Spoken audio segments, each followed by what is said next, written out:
Update, brought to you by Simcox Advocates, advising businesses and families since 1949. Visit simcox.com or call 690 300. Manx Radio's Update with Andy Wint.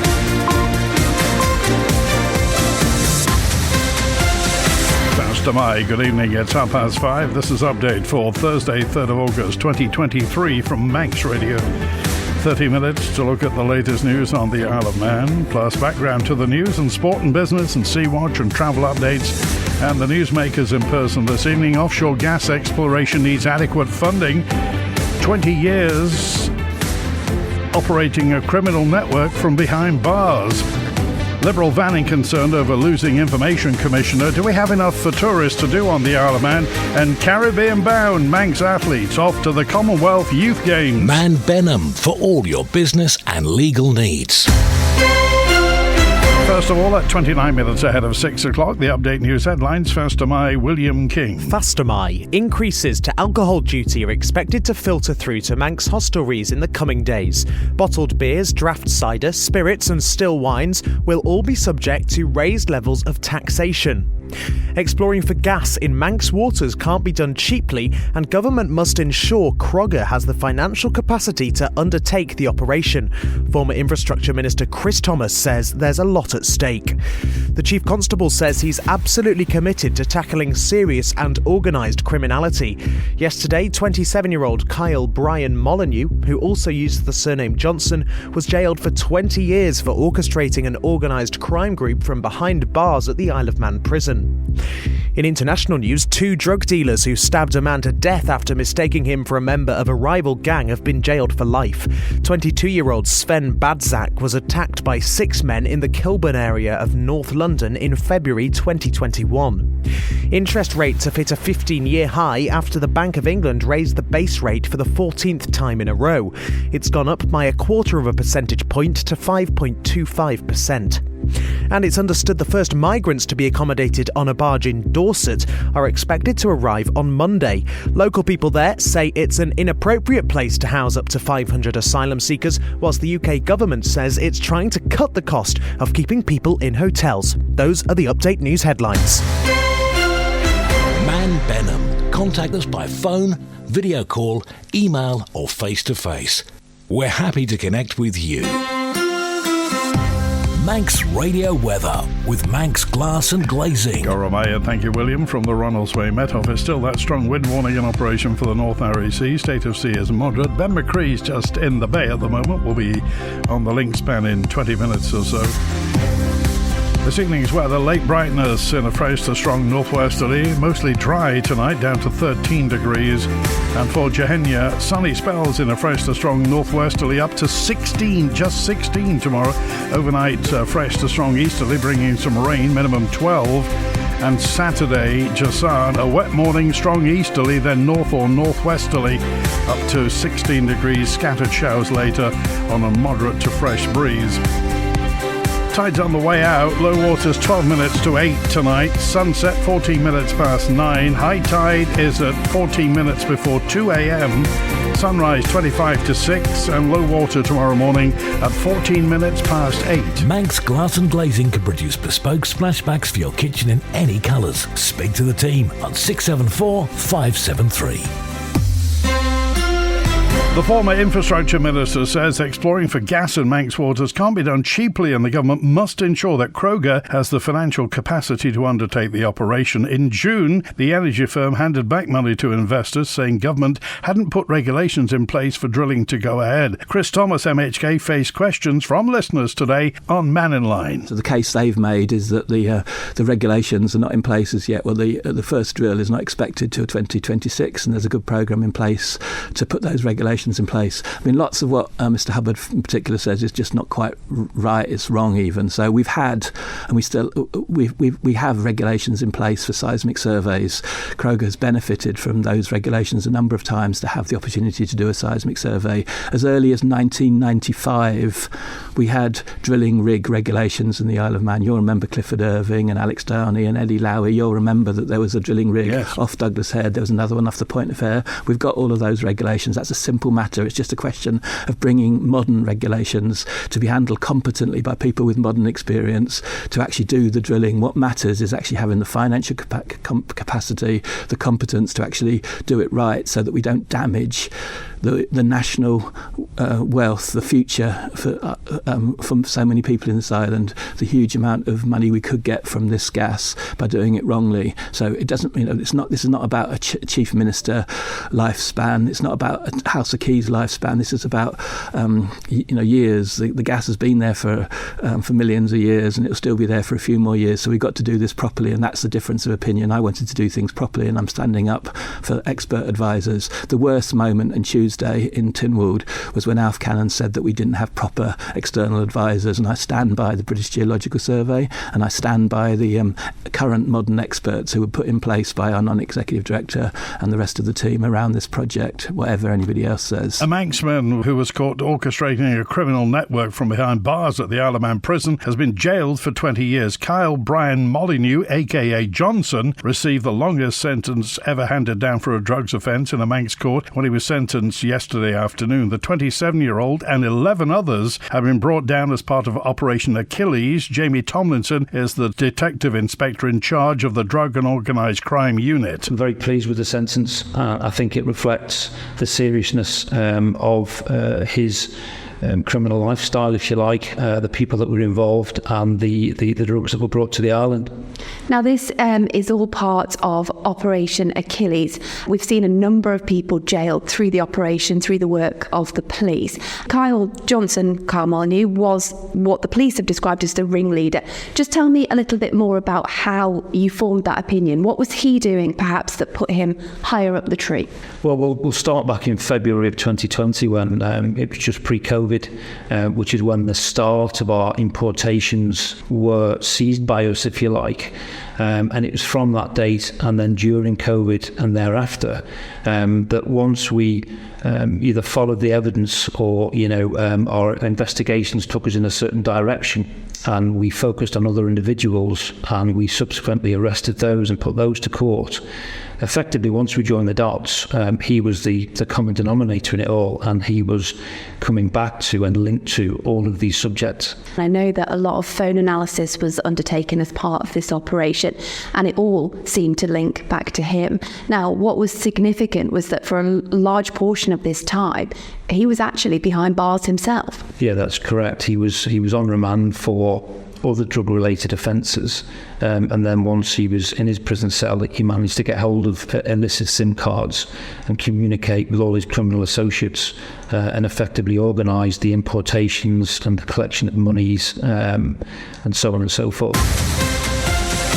Update brought to you by Simcox Advocates. That's tonight, 22 minutes before 6. The political parties expressed concerns following the resignation of the Isle of Man's Information Commissioner and his deputy. Ian MacDonald made the announcement in June, citing insufficient financial and staffing resources as the reason. A month later, Nicola Whiting announced her plans to leave the office after 17 years. From Liberal Vannin, Paul Weatherall. To lose the two top people more or less at the same time is of concern. We appreciate that the government has taken steps to appoint an interim information commissioner, but we hope that they recognise that this office is vital for public confidence, and that a full-time information commissioner and deputy with proper staffing below them is put in place as soon as possible.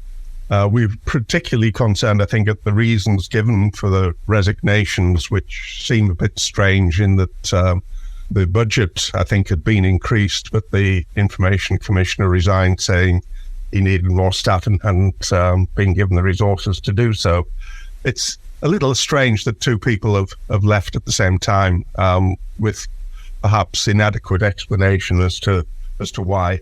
I think the public confidence is at a bit of a low ebb anyway because of recent decisions, particularly against public bodies like Manx Care, Department for Enterprise, some of the late responses to FOI requests, and the recent departure of a senior civil servant, allegedly because they'd made inappropriate searches of government databases. People are obviously quite rightly anxious about these sorts of things, and to have people in place whose job it is to scrutinise that is important. 7 Manx athletes are preparing to take part in the 2023 Commonwealth Youth Games being held in Trinidad and Tobago from tomorrow till the 11th of August. Steve Partington is one of the coaches with the travelling team. He's explained how much the athletes are looking forward to the challenge and what they might hope to achieve. Very excited, I would say. It's a really big deal for kids this age, and they've all had a few months leading into it and big ambitions. It's a real sort of great opportunity for them to test themselves against some of the best athletes in the Commonwealth. It is the experience, it's the whole sort of being away from home for that long. I think most of them, the average age is sort of 16, 17.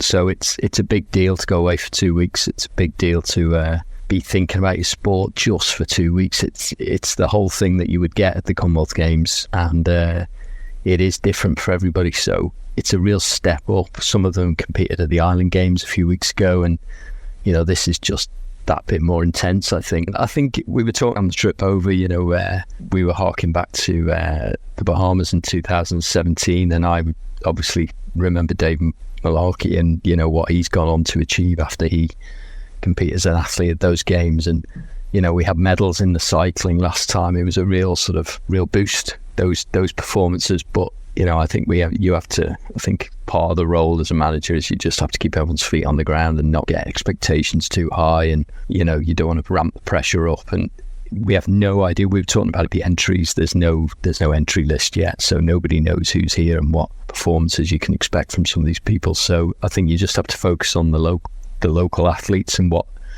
they're aiming at, and not get too carried away. But it is a great opportunity, and it's just going to be brilliant to see how they perform.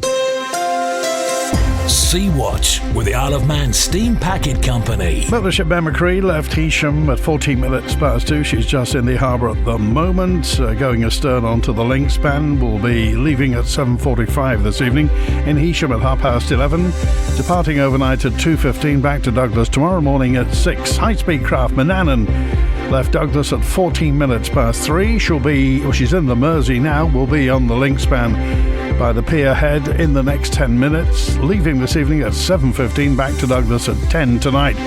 Tomorrow morning's departure, 7:15, Manannan heads to Liverpool, 8:45, Ben McCree to Heysham. Follow the Steam Packet on Twitter for the latest sailing information. The Isle of Man's interim Deputy Director of Public Health is advising parents to keep batteries away from children after a 4-year-old accidentally swallowed a battery last week. Dr. Toyin Amasan says at least 2 children in the UK die each year as a result. If a lithium button battery gets stuck in the food pipe, that's the esophagus, energy from the battery and the saliva then cause a chemical reaction which can burn through the esophagus. If your child swallows a button battery, or you suspect that they might have, just trust your instincts and act fast if you suspect this, by taking them to the emergency department or dialing 999 for an ambulance. Important things to remember are, if you have the battery packaging or the product powered by the battery, take it along with you when you go to the emergency department, as this will help the doctor identify the type of battery and will make treatment easier. Also, don't let your child eat or drink anything, and of course, do not make them vomit. Unfortunately, it's quite difficult to tell when a button battery is stuck in a child's food pipe, as there are no specific symptoms associated with this.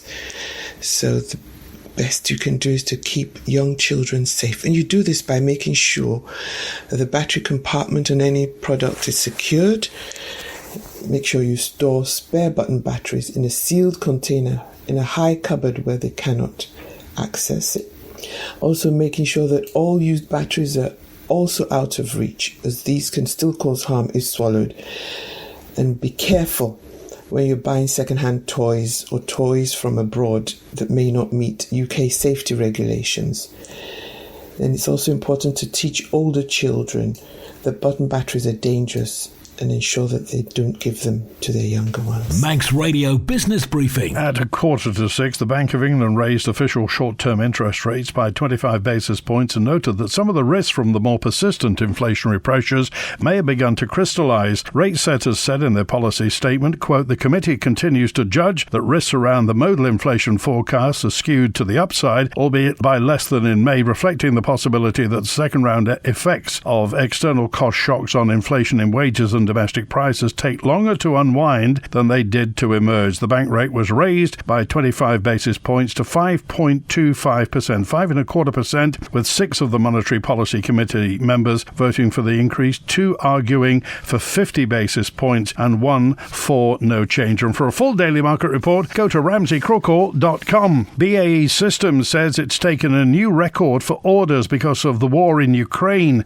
The defence firm took more than £21 billion worth of orders in the first 6 months of the year as various governments increased spending on military equipment. The company employs more than 10,000 people at its Wharton and Samlesbury military aircraft factories. Chief Exec Charles Woodburn praised workers' outstanding efforts and for its strong financial performance. He highlighted the achievements of its Lancashire military aircraft factories in his half-yearly financial statements, the local Democracy Reporting Service said. Efforts include the development of the new Tempest fighter jet and various large-scale recruitment campaigns and community activities. The Stock Market Report, brought to you by Ramsey Crookall. UK and European stock markets fell as investors assessed earnings season and, of course, the latest rate rise by the Bank of England. The dollar touched a 4-week peak against major peers. Oil steadied and gold steadied too after data showed a deterioration in the Eurozone business activity. The numbers now from Ramsey Crookall. London, the FTSE 100 closed down just over 0.4% at 7,529. The DAX in Frankfurt down 0.8% at 15,889. And a short time ago across the Atlantic in New York City, the Dow Jones Industrial down 0.1% at 35,242. The Nasdaq Tech Stocks Index is fractionally down 0.03% at 13,978. And the S&P 500 in the Midwest down almost 0.2% at 4,505. In the exchange markets, the British pound sterling trading at $1 27.1 cents, €1 16.1 cents, and 23 South African rand 79.1 cents. And in commodities, gold's up barely 0.03% at $1,934 per troy ounce, and a barrel of Brent crude up almost 1.75% at $84.71. You've got an investment plan? Yeah, Mike set it up. But don't you need loads of money to do that? Not this one. It's called Shearwater from Ramsey Crookall, and you pay in monthly as little as £100. So it's like saving regularly, really helping us invest in the future for a house, or the kids' education. £100 a month? I could easily do that. You should. The sooner you start, the better. Invest in your future with as little as £100 a month. Shearwater from Ramsey Crookall, the island's investment specialist for 75 years. Call 717171 or visit ramseycrookall.com. Licensed and regulated by the Isle of Man Financial Services Authority. The Isle of Man in 30 minutes. Update on Manx Radio with Andy Wint. Fast to March, 11 minutes before 6. Growing demand on health services coupled by stretched budgets, the biggest challenge for the Department of Health and Social Care. The opinion of Minister Laurie Hooper, MHK, in charge, who admits it's not a comfortable place at the moment. If you look at last year, Manx Care were about 9 million overspent, which, to be fair, isn't all that bad considering the scale of the budget and the challenges they've got. But even now, we're still forecasting, and Manx Care are forecasting being overspent already at this point in the year. And in part, I think that's because the funding that's been allocated just hasn't been sufficient in recent years. I still don't think it's at the right level. If you look at the independent health report that we got from Sir Jonathan Michael, that said we should be investing more than we currently are. So what we're essentially trying to do is deliver a health service almost with those financial hands tied behind our back, which does limit our options in a lot of ways. With your chartered accountant head on, how do you see the future? It's a difficult one, if I'm honest, for health and care, because I think there's a growing level of demand out there and a growing expectation. But at the same time, government is trying to row back on funding and on these overspends that we are seeing left, right and centre. And I think the problem we've got within the health service is because it has been underfunded for so long, they're already almost cut back where they can. So now if you are looking to make cuts, essentially, I know we use the word efficiencies in politics a lot, but the reality is there are efficiencies to be made, but they're not going to release cash into the system. Efficiencies generally mean you can see more people with the same amount of money. That's definitely going on, but equally there is this requirement, I think, from government to say you can't keep having more and more money every year, and what that really means in practice is making difficult decisions about not enhancing services, or in some cases stopping doing things that we've always done. It's not a comfortable place to be in, if I'm honest. Manx Radio Sport. Fast am I, Rob Pritchard. Fast am I. Good evening. Starting with motorsport, a Manx sidecar competitor Harry Payne and passenger Kevin Rousseau are preparing to return to action in the FIM Sidecar World Championship in Europe this weekend. The Steinhausen racing duo are set to take part in the fourth round of the series, the Austrian Grand Prix, at the Red Bull Ring from tomorrow until Sunday. The pairing sit fifth in the championship standings going into the weekend with 8 races remaining. Current sidecar TT champions Ben and Tom Birchall sit top of the pile on 140 points. Speaking ahead of the event, Payne says the team has lost 3 or 4 miles per hour so far on the longer straights, and trying to compensate with more pace in the corners has forced a few errors. However, whilst Payne and Rousseau are still awaiting key components to boost their performance, they will have an improvement in one field for the next 3 Grand Prix races as they switch to a new ignition system. In football, the Isle of Man FA is looking to set up an initiative to improve opportunities and networks for female coaches on Ireland. The organisation is looking to set up a women coaching in football group aiming to assist coaches at all levels of the game. The aim, the FA says, is to build a network of women in coaching roles across the island who can assist and support one another as well as grow their own personal skills in the roles. Anyone looking to get involved must be 18 or over and can find out more details by contacting simon.elson@isleofmanfa.com. And in boxing, Manxman Matthew Rennie is hopeful of being able to announce details of his next fight very soon. Magic Rennie has taken to social media to say training has begun in anticipation of his next contest, which is yet to be revealed. He hasn't fought since March, where he kept his unbeaten record with a points win over Eustathios Antonas in Liverpool. Rennie was forced to withdraw from a fight in May due to injury. Manx Radio Travel, driven by Quayside Tyres and Service Centre. Inbound at Ronald's Way, we're just about on time for everything. The 5:25. Loganair from Manchester came in 8 minutes late. Next inbound, it's the 5 to 8 Loganair from Liverpool on time. The 5:08 EasyJet from Manchester on time. The 8:08 Loganair London City on time. And the 25 to 9 inbound EasyJet Gatwick on time. Outbound, got a big delay for the Lorient charter off to the Lorient Celtic Festival. Should have been out at 3 o'clock, delayed till 9:30 tonight. Next outbound, 6 o'clock, Loganair to Liverpool. The 8:35 EasyJet to Manchester, and the return to Gatwick, the Gatwick EasyJet at 9:05. On the roads, 3-way signals on Main Road Kirkmichael for snagging work there. Douglas Road in Ballasala's got 2-way traffic signals for duct lane. It should have been wrapped up by now, but it may be just the tail end of that. In Blackmore's, 3-way signals for friction surfacing and line painting. Portsmouth Mary, 4 roads and Station Roads got a closure with diversions. There's some highway resurfacing on. In Bulgham, temporary lights on the coast road for wall repairs, and lights too on the coast road at Glenmona for patching work. Ballagorn Road, Baldrines closed for drainage work. Groudle Road in Onkens closed between Harbour Road and Fairway closed for gas upgrade work. Near Foxdale, Garth Road's closed between Tossaby Road and the Foxdale Road for bridge replacement. In Peel, East Quays closed between the House of Manannan and the Road Bridge. Ballymena Road, Jervid's got phased closures. Temporary lights on Victoria Road, Douglas at Falconcliffe Terrace Junction. And York Road's closed between Woodburn Road and Ballaquail Road. Annika Road and Cushing Road closed in Farm Hill for resurfacing. And watch out next week, Monday to Friday, evening closures on the Mountain Road for hedge and verge cutting from Monday to Friday, 6:30 to 10:30 p.m. H&HMotorcycles.im for all your motorcycle requirements. Southgate Industrial Estate, opposite Quayside Tyres. Call 665646. Update brought to you by Simcox Advocates, advising businesses and families since 1949. Visit simcox.com or call 690-300. Does the Isle of Man have enough facilities for tourists? Now, government wants to attract 500,000 visitors a year, but in the week that saw the 50th anniversary of the Summerland disaster, are there adequate indoor options? John Moss has been looking at the future of tourism on the island and spoke to a number of visitors. We've got people, going from where I live to North Wales to Festiniog to the mines. To the mines, and also they have a water centre there where they have paddleboarding and the likes, and also surfing as well. So they you have can like actually do the paddleboarding undercover in effect. Yeah, and they have one of those wire things that you can fly down. A zip line at 200 mile an hour or whatever it is. But you've got the valleys and whatever, haven't you, to be able to sort of. I suppose Ireland is competing with places like Blaenau Festiniog. People see that and say, there's something missing here.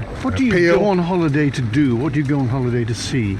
Just to walk around and see the sights. And I mean, we've loved the tram. We've loved the train. Outdoor life, walking and seeing nice things. And the paths. You can't beat it in this place. There are some complaints that the paths are overgrown and that it's a fight to get through them. Have you found that? Well, no. I plan to do the full walk around the island. Is it 94 miles? Yeah, I plan to do that. Towns with the castles and the scenery, the harbours. It's lovely. Come ashore about 10 minutes ago. It's beautiful. Yeah. It's beautiful. It's a beautiful. We have a beautiful day. It's a little disappointing when you come here to see architecture and the landscape and to see what they want to do to modernize it. It's a little disappointing. That's it for Update tonight, compiled from the resources of Manx Radio's news department. Thanks to newsreader William King, producer Rhiann Evans. After the news at 6 o'clock, John Moss is here with Summerland 50 Years On. Part 3, Greatest Hits with Chris Kinley at 6:30. A Little Light Music with Morris Powell at 9. And Rhiann's here with After Hours, The Late Show at 10. I'm Andy Wint, back with another update tomorrow. Enjoy the rest of your Thursday. WINT